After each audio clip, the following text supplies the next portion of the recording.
তার মুখের উপর কথা বলে দেওয়া পছন্দ হয় না অনেকের। গতবার ঢাকা প্রিমিয়ার লিগে বাজে আম্পায়ারিংয়ের প্রতিবাদ করতে গিয়ে স্টাম্পে লাথি মেরেছিলেন। সাকিব আল হাসান লাথি কষেই চলেছেন। এবারের বিপিএল এর অব্যবস্থাপনা নিয়ে প্রকাশ্যে মুখও খুলেছেন। বিপিএল এ আম্পায়ারিংও পছন্দ হয়নি তার। অনেকে এসব কারণে সাকিবকে বলেন বেয়াদব, কিন্তু যে অনিয়ম অব্যবস্থাপনার ভেতর দিয়ে চলছে বাংলাদেশের ক্রিকেট, এ নিয়ে মুখ খোলার জন্য হলেও বেয়াদব সাকিবকেই সত্যি দরকার। বিপিএল এর নবম আসর চলছে, এখনও টুর্নামেন্টটিকে গুছিয়ে শুরু করতে পারেনি Bangladesh cricket board. IPL big ব্যাশের পর বিপিএল এর নাম উচ্চারণ করতে গিয়ে গর্বের ঠেকুর তোলেন বোর্ড কর্তারা, অথচ সেই বিপিএল এর রীতিমতো হযবরল অবস্থা। এত বড় টুর্নামেন্ট, চারদিকে কোটি টাকার খেলা, অথচ বিপিএল এ নেই ডিআরএস। এরই মধ্যে আম্পায়ারদের বেশ কিছু সিদ্ধান্ত প্রশ্নবিদ্ধ হয়েছে। শুরুর আগে এই টুর্নামেন্টকে রীতিমতো ধুয়ে দিয়েছেন সাকিব। বিপিএল এর প্রধান নির্বাহী কর্মকর্তার দায়িত্ব পেলে 2-1 মাসের মধ্যেই সব ঢেলে সাজাতে পারতেন, এমন মন্তব্য করেন। সাকিবের মন্তব্যের জবাবে বিপিএল এর গভর্নিং বডির চেয়ারম্যান শেখ সোহেল বলেন, আমি প্রথমে সাকিবকে স্বাগত এবং ধন্যবাদ জানাই। সে যদি বিপিএল এর সিইও হয়ে আসতে চায়, আমরা গভর্নিং বোর্ড থেকে তাকে স্বাগতম জানাবো।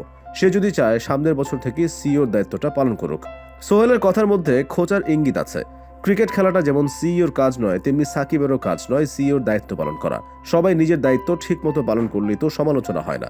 শেখ সোহেল যে সাকিবকে বিপিএল এর সিইও হওয়ার প্রস্তাব দিয়ে বসে আছেন, এই কথা সাকিবের কানেও গেছে। সাকিব এর উত্তরে যেন আবারও পাল্টা লাথি কষলেন রসিকতার ছলে। বললেন, হলে তিনি বিসিবির বোর্ড সভাপতি হবেন, বিপিএল এর সিইও নন।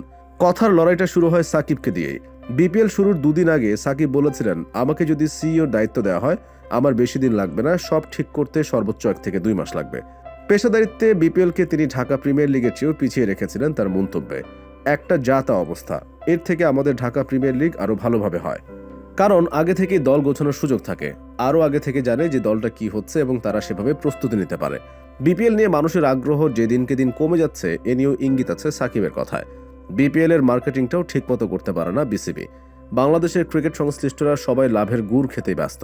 কেউ বোর্ডের অন্যায় অনিয়ম নিয়ে মুখ খোলে না। নতুন জামাইয়ের মতো সবাই মুখে রুমাল গুজে দিয়ে বসে আছে, অথচ সবকিছুতেই লেজে গোবর অবস্থা। এর মধ্যে এক সাকিবই যা মুখ খোলেন, প্রয়োজনে কষে লাথিও মারেন। বাংলাদেশের ক্রিকেট বাঁচিয়ে রাখতে এমন বেয়াদব সাকিবকে সত্যি খুব দরকার।